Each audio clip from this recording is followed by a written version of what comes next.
One really common occurrence on my channel when I finish and upload one of my list videos is that when I take to the comments section, I always find a few posts recommending Orient models that I could have included.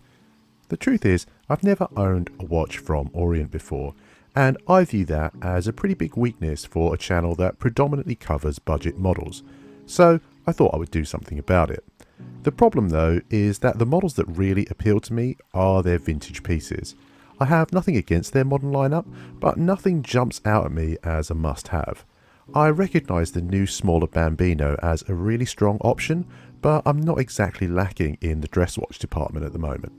With this in mind, I went shopping on the second-hand market for something that I really wanted. It didn't take me long, as their vintage pieces are a bit of a goldmine and really inexpensive to boot. So, join me if you will, while I document my first experiences with this watch and brand and look to discover whether or not you should ever consider buying vintage pieces on a budget. Let's start by talking a little bit about the purchase of this individual model. It cost me $57, and for that outlay, I'm definitely not getting a perfect piece. There are two major issues with it that would prohibit it from being a one and done kind of wear everyday watch, but don't really bother me too much as part of a wider collection. The first issue is the date functionality, which has to be manually set as it no longer ticks over at midnight. The second is the crown stem, which is ever so slightly bent at the crown itself. The keen-eyed among you will also have noticed that this video is not titled as a keep or sell, and that's because while I am willing to take a punt on something like this for myself, I wouldn't knowingly sell on a watch with issues like this to somebody else. So, come what may, this watch is to stay. As this is my first experience with the brand, I think it's pertinent to take a moment aside to look at the history of the company. Founded in 1950, Orient were an independent Japanese watch manufacturer until they were completely bought out in 2017 by Seiko Epson, though they had effectively been operating as a subsidiary company for the previous decade. The founding history of the brand is one that actually dates back to the turn of the century in 1901, when a man by the name of Shigeru Yoshida opened a watch shop in Ueno, Tokyo. Known as Toyo Tokei, when Yoshida expanded his business, he started producing his own wristwatches in 1934.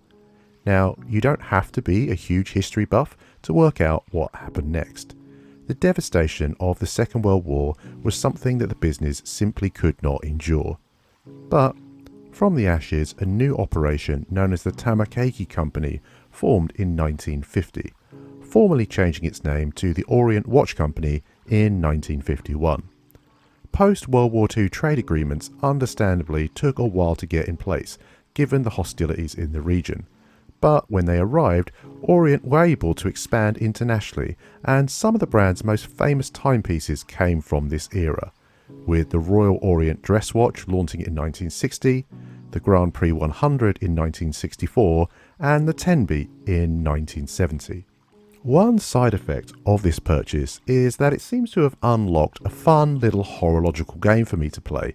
I'm definitely not good at it, but I've enjoyed it all the same, and that is finding out just what I bought. The eBay listing merely called it a vintage Orient, and from there I was left to do my own digging.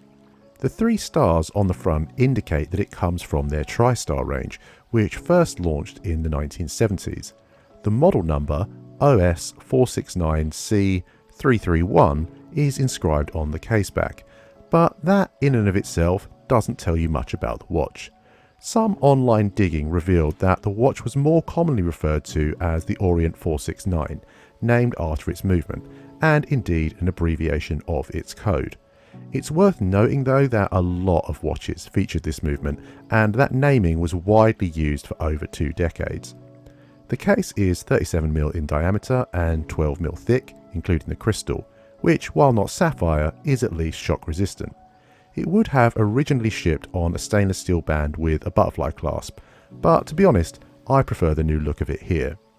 A lot of the models you'll find are less angular than this one, which I think might mean it's a slightly later model from the 80s, but as I say, I'm not an expert, so it's very hard for me to be definitive. One thing I can say for sure is that I did enjoy rummaging around the recesses of the internet, uncovering as much information as I could about my purchase. The appeal to me about this model is really the angular case shape, but also the radial sunburst dial and in particular the applied logo, stars and indices that it features. I will say that one of the reasons I've never really looked towards Orient is actually to do with that branding you see on the dial. I think it's showing its age a little, though obviously I'm not basing that on my vintage model. And I think the same with the name itself really. Being someone with Asian heritage, the word Orient and its associated suffixes can and have been used in a derogatory way towards me. And while I didn't and still don't really care or get affected by that, the idea of buying a branded product with that printed on it has never quite sat right with me. However, given the sheer volume of comments I've had recommending the brand, I thought it was high time to get over that little hang-up. As far as my personal experience with this model goes, I fell in love with the look and feel of the watch the moment I saw it.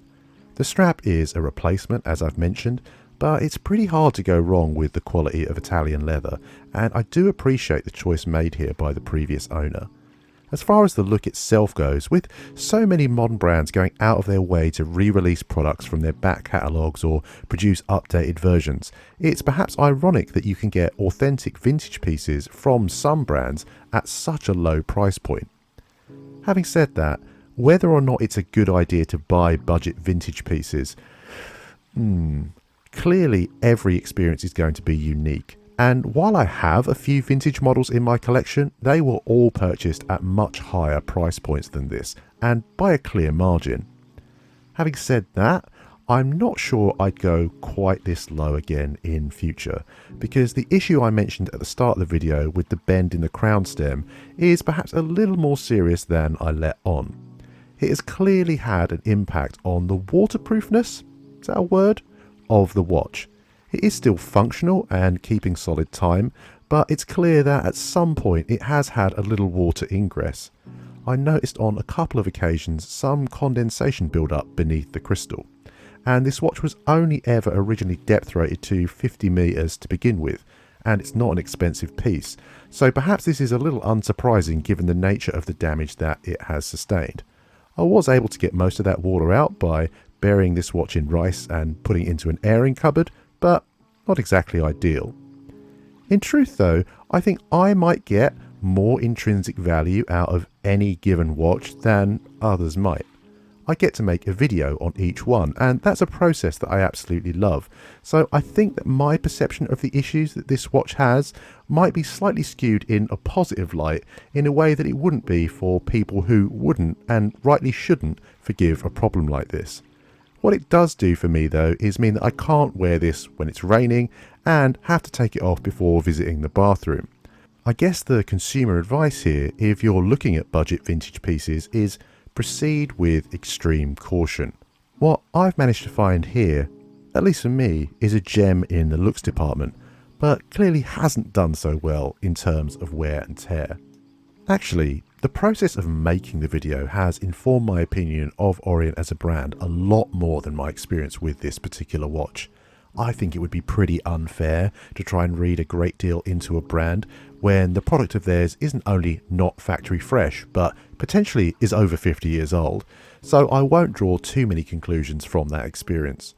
While I've seriously compressed down the section on the brand itself for the sake of brevity, I actually did spend quite a lot of time reading up on the company's history and looking at their most famous models. During this process, I also took the time to go through their current offerings, in particular the watches that are being regularly flagged up to me in the comments sections of list videos. It made for some enjoyable browsing, though I have to say the watch that really caught my eye was the Retro Future camera, though it is sadly far too big to be a realistic consideration for me.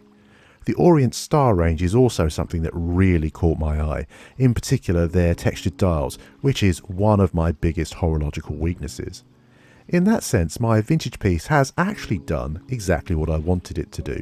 It's given me a deeper appreciation of the brand, through the process of making a video on it. Though I won't try and defend it as a functional timepiece, it did serve its purpose. As ever, thank you for your time. If you've enjoyed what you've seen or found it informative, consider dropping the video a like and subscribing for more content like this in the future.